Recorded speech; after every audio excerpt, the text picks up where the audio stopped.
네, 집바우 TV 진행을 맡은 앵커 김종훈입니다. 네, 날씨가 이제 조금 선선해지는 것 같습니다. 한참 덥다가 이제 저녁에 잘 때 보니까 뭔가 온도가 낮아지고 좀 습도도 낮아지고 하는 것 같아서 다시 가을이 오나 이런 생각이 듭니다.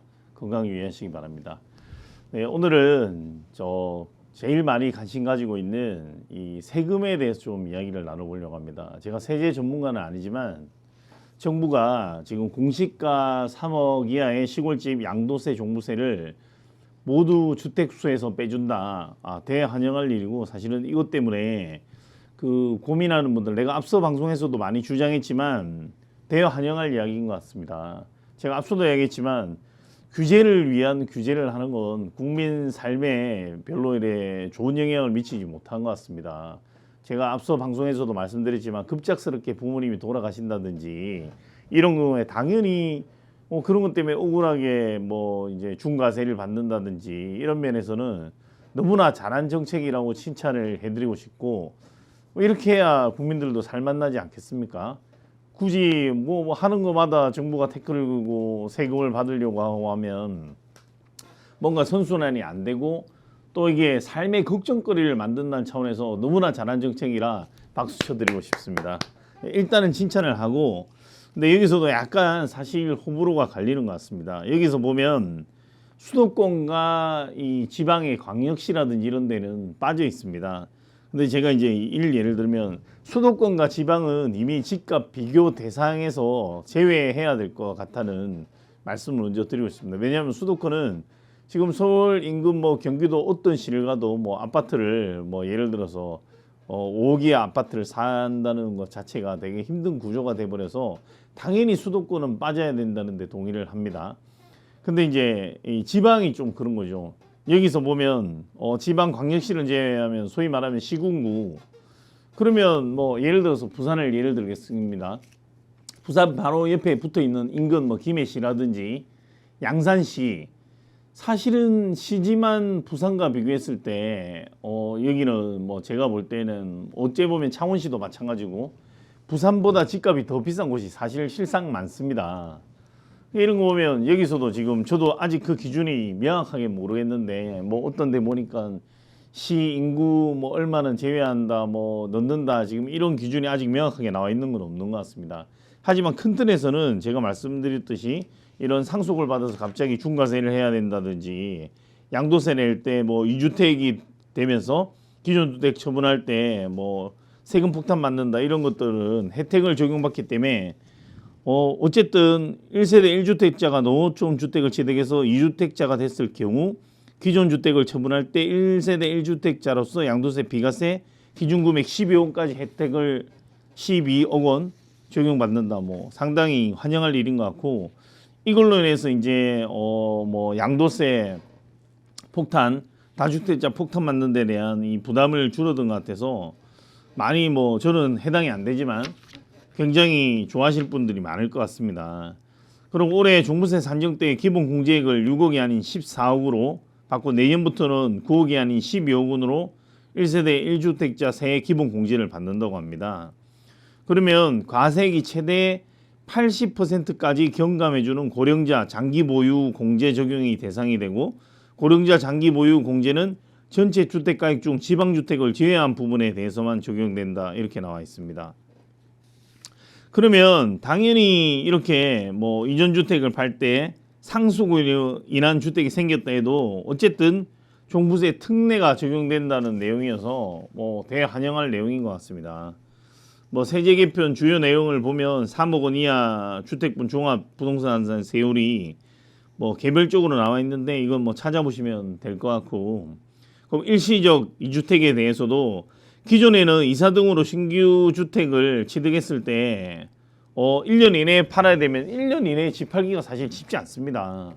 집이 위치도 좋고 좋은 잘 나가는 위치에 괜찮다 이런 모르지만 상대적으로 좀 후미진 곳이나 외진 곳이다 내지는 상품성이 떨어진다 이러면 2년 아니라 3년도 안 팔리는 경우가 있죠. 근데 그런 개인 사정을 다 봐줄 수는 없으니까 2년 이내에 양도하는 경우는 일시적 2주택 봐준다고 했고 상속주택도 아까 말했지만 비수도권 3억 원이야. 그다음에 지분 요건도 있습니다. 40% 이하 기타 5년간 주택수에서 제외해 준다. 지방의 저가주택, 1세대 2주택자 그 소재지 요건이 수도권, 특별자치시 이런 데는 제외합니다. 그리고 강력시도 뭐 예를 들어서 부산 기장군 같은 경우는 사실상 부산입니다. 그래서 이런 걸 제외한다는 건데 군지역 제외라고 가로 열고 이렇게 해놨습니다. 수도권 특별자치시도 예를 들어서 뭐 세종시 같은 경우겠죠. 집값이 많이 폭등하고 그래서 이런 데는 당연히 제외해야 된다고 봅니다. 하지만 이제 나머지 지금 아까 말씀드린 대로 뭐 예를 들어서 그렇습니다. 저는 부모님이 부산에 거주하고 계신데 부모님이 상속을 해야 돼서 부산에 아파트가 만약에 생겨. 근데 이게 지금 공시가는 한 3억이고 매매가도 3억 내외입니다. 이런 경우에는 뭐 부산이라서 좀 안 돼 이러면 상대적으로 소외받는다는 느낌을 충분히 제가 제 해당 사례라 그런 게 아니고 해당될 수 있다고 생각합니다. 이런 부분에 대해서 의견이 분분한데 이거는 이제 약간 유동적으로 집의 시세라든지 집 매매 가격을 보고 결정해야 되지 않나 저는 개인적으로 그런 생각이 듭니다. 왜냐하면 뭐 사실 아까도 잠시 말씀드리겠지만 창원시 안에서도 뭐 예를 들어서 뭐 군구가 나올 수도 있고 왜냐하면 통합 창원시에서 옛날에 진해시랑 마산시를 통합했습니다. 이게 부산에 지금 제일 큰 위성 도시죠. 창원에 제일 그 대기업 공장도 많습니다. 근데 김해 같은 경우도 그렇습니다. 부산의 위성 도시로서 사실상 부산이나 다름없다고 보는 인접군도 많은데 이런 부분들은 상속해서 상속 그 혜택을 받지만 부산이라서 예를 들어서 바로 그 옆에 부산 강서구 공항 옆에 같은 곳 보면 지금도 뭐 사실상 평야나 다름없이 논밭들이 많습니다. 근데 옆에 보면 또 명지 국제신도시라고 신생 아파트가 있지만 사실상 여기도 25평 아파트 보면 뭐 아직도 한 3억 원대들. 부산은 사실 그 해운대구나 이런 좀 특화된 곳을 제외하고는 아직도 낙후된 곳이 되게 많습니다.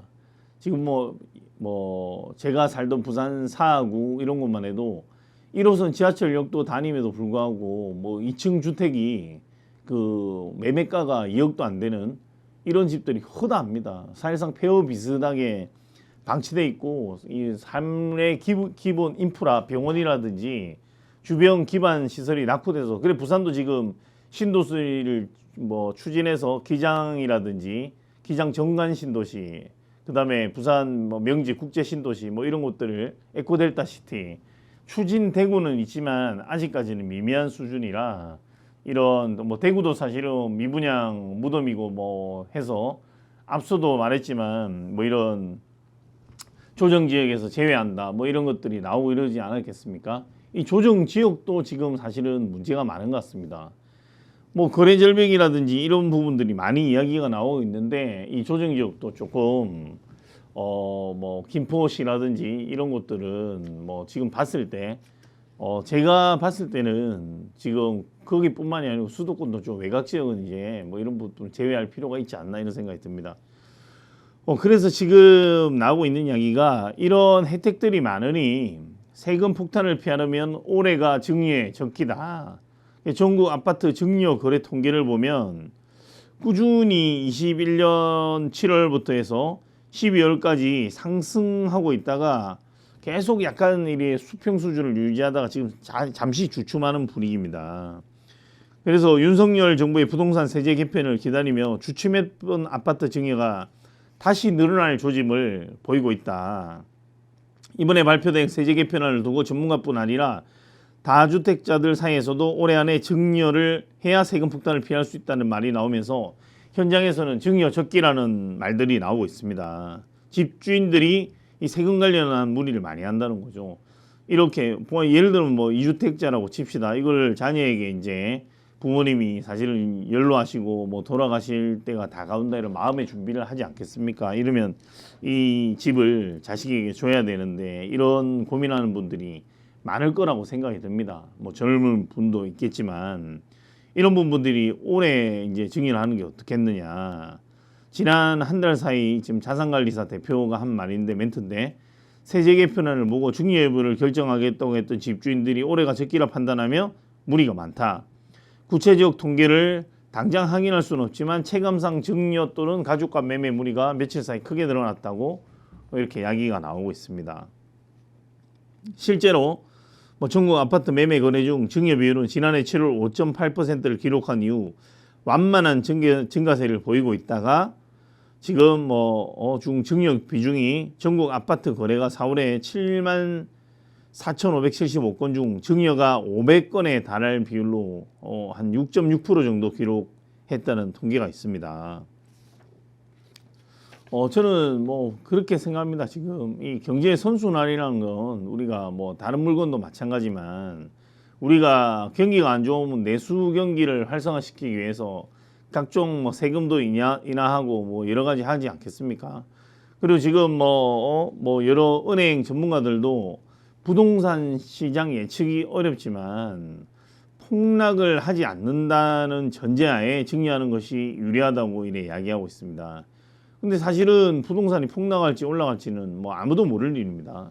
지금 앞서 내가 부동산 정책에 대해서도 그 민주당의 이런 소위 말하면 땜질식 부동산 정책에 대해서 굉장히 호평을 했었습니다. 그 호평으로 해서 집값이 폭등했고 지금 솔직히 앞에도 제가 그 줄줄 새는 나랏돈이란 허그에 관련된 이야기를 했지만 지금도 본질을 솔직히 이야기하면 이 전문가들이 마치 본질을 파악 못하는 것 같습니다.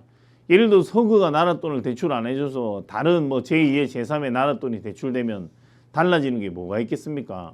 문제의 본질은 예를 들어서 경기도 부천시에 1억이면 사던 빌라들이 2억 3억 줘도 못 살 만큼 이런 소위 투기꾼들이 이런 애들이 전세 자금을 뻥튀기 해서 올려놨다는 겁니다. 1억짜리 빌라를 전세 2억 5천에 맞춰서 예를 들면 1억 5천짜리 빌라를 2억 5천 3억에 맞춰서 세입자를 앉혀서 나랏돈을 받습니다. 그 이후에 전세가에 맞춰서 매매를 해버리는 겁니다. 그러고 먹고 나르는 겁니다. 그냥 수백 채 묶고 나서 그냥 나는 부도 처리하면 나는 갚을 돈이 없어지는 거죠. 누가 책임지냐? 그게 허그가 됐든 LH 전세 자금이 됐든 뭐 아니면 뭐 서울 보증보험을 들어서 했든 어쨌든 간에 나랏돈이 새어나간다는 거죠. 금융권의 돈이든 뭐든.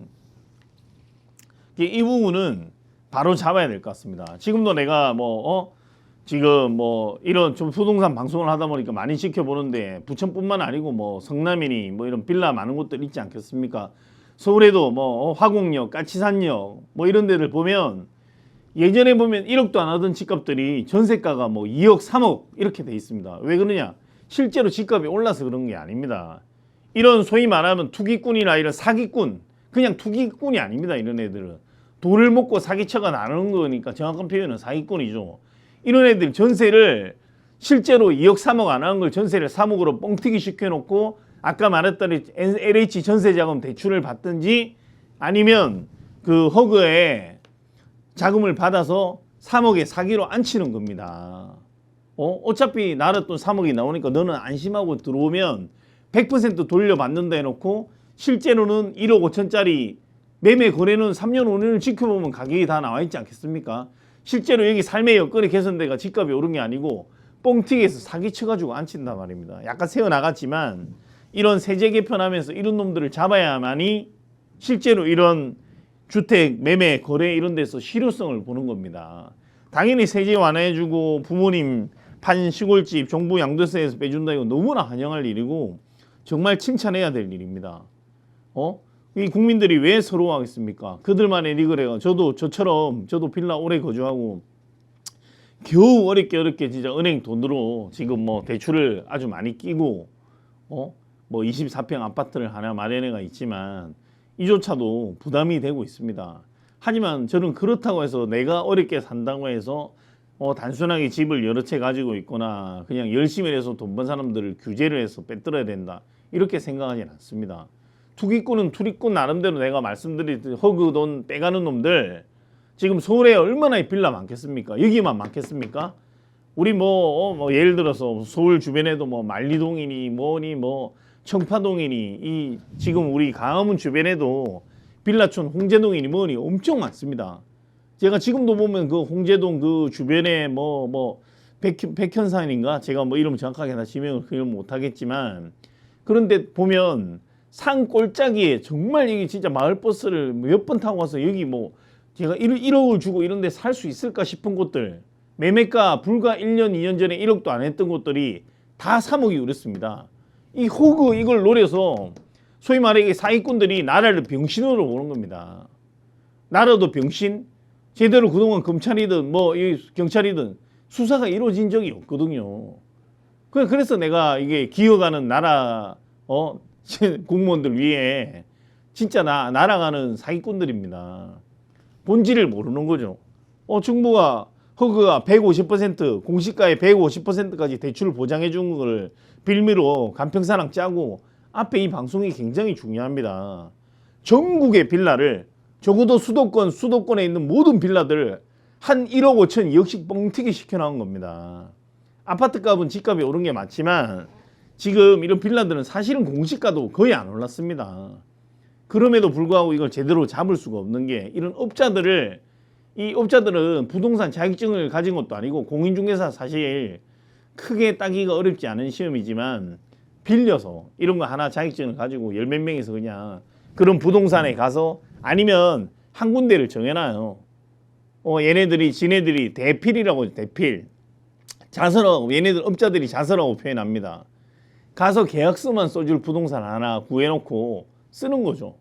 그리고 온 돌아다니면서 빌라에 붙입니다. 집 팔아버립니다. 원하는 가격 받아들입니다. 이런 놈들 전화번호 추적하고 대포폰 다 찾아서 일벌백계 하지 않으면 이런 소위 말해 부동산 시장의 교란은 잡히지 않습니다. 나는 윤석열 대통령이 검사 출신이시고 또 이런 수사에도 일가견이 있기 때문에 이런 부분 뭐 원희룡 장관도 마찬가지입니다. 잘 할 거라고 보고 법 이전에 이런 걸 일단은 잡아내고 그리고 이런 제도적 허점을 빨리 보완해야 됩니다. 지금 뭐 3억 이하 시골집 대환영할 일이고 정말 요거는 잘했다고 칭찬해드리고 싶고 그리고 제가 지금 이야기했지만 시군구와의 형평성 내가 부산만 해도 예를 들잖아요. 김해시 부산 강서구 붙어 있습니다. 이런 것들을 과연 뭐 지금 부산에 일부 내가 말했지만 신도시 빼고 나면 지금도 아파트 값이 뭐 전부 거의 뭐 5억 이하 공시가는 3억 이 정도 수준이 허다할 겁니다. 그럼 거기서 상속받는 사람은 아니고 김해나 창원시 이런 데서 상속받는 사람은 해당이 된다. 이런 부분은 조금 더 면밀하게 검토해 보는 게 좋지 않겠나. 이런 조심스러운 제안을 드립니다. 또 기재부 세제 개편안을 좀 더 살펴보면 뭐 중요 내용은 다 말씀드린 것 같고 또 여기에 대해서 또 논란이 되고 있는 부분이 또 하나 있습니다. 또 양도세가 이득이냐 종부세가 이득이냐 계산기 두드리면서 다주택자들이 일단은 매물을 거둬들이는 분위기다. 이런 내용의 기사도 있습니다.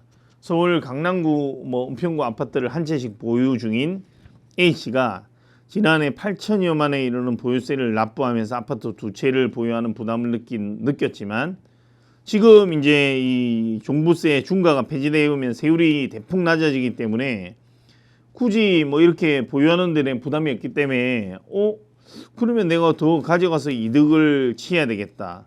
이런 뭐 말들이 현 정부 출범과 동시에 양도세 한시적 배제가 발표된 이후 매물을 내놨던 다주택자들이 양도세 절감을 이득일지 종부세 절감이 이득일지 계산기를 두드리고 있다. 뭐 이런 내용인데 뭐 사실은 그렇습니다. 이게 뭐 자기가 자기 집 두 채 가지고 있는 이유가 있을 수도 있는데 이유가 없을 수도 있죠. 그러면 저는 그렇습니다. 다주택자들이 이렇게 집을 가지고 있어. 조금 이것도 그냥 단순하게 규제를 해야 된다고 생각하고 쳐다보는 게 아니고 이들이 낼 세금, 뭐 다주택자 세금 이런 걸 떠나서 그러면 이들이 집이 두 채, 세 채를 가지고 있다 한들 다 본인이 거주할 수 있겠습니까? 제가 볼 때는 거주하지 못할 경우는 전세를 놔야 될 거 아닙니까? 그럼 앞서 뭐 8월 전세 내려놓는다 앞에 뭐 임대차 3법 때문에 여러 가지 이야기가 많았지만 지금 사실상 전세가 월세로 전환되면서 조금 그 부분이 제가 볼 때는 우려했던 것보다 환기가 된 것 같고 지금 이런 부분들도 우려하는 것보다는 이렇게 그러면 집을 안 팔고 거래가 절벽이 되면 문제가 되지 않겠느냐. 선순환이 돼서 예를 들어서 집값이 지금 폭락을 할 것 같아.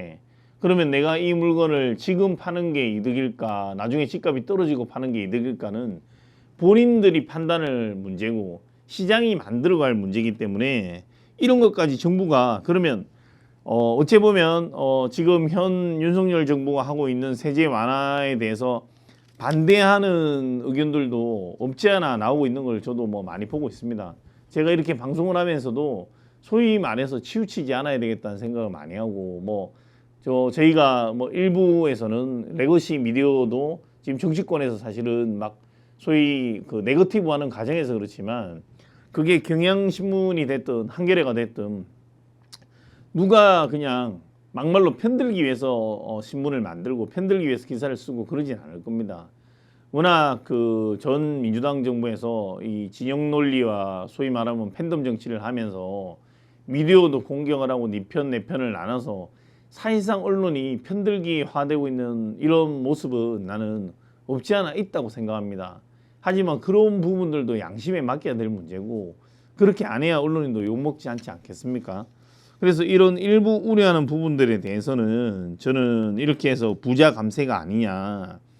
그런데 이제 따져봐야 될 문제죠. 여기서 보면 일반적으로 이런 상속 이런 뭐 공시가 3억 2억이라고 못을 박았고 이런 거는 전혀 해당이 되지 않고 그러면 뭐 대기업 법인세 지금 이거랑 좀 다른 세금 문제라 오늘 이 시간에 다 논하지 못하겠지만 이런 부분들도 기업들이 많이 어렵지 않습니까? 지금 코로나 시국에 우리 기업들도 지금 환율이라든지 여러 가지로 애로를 많이 겪고 있습니다.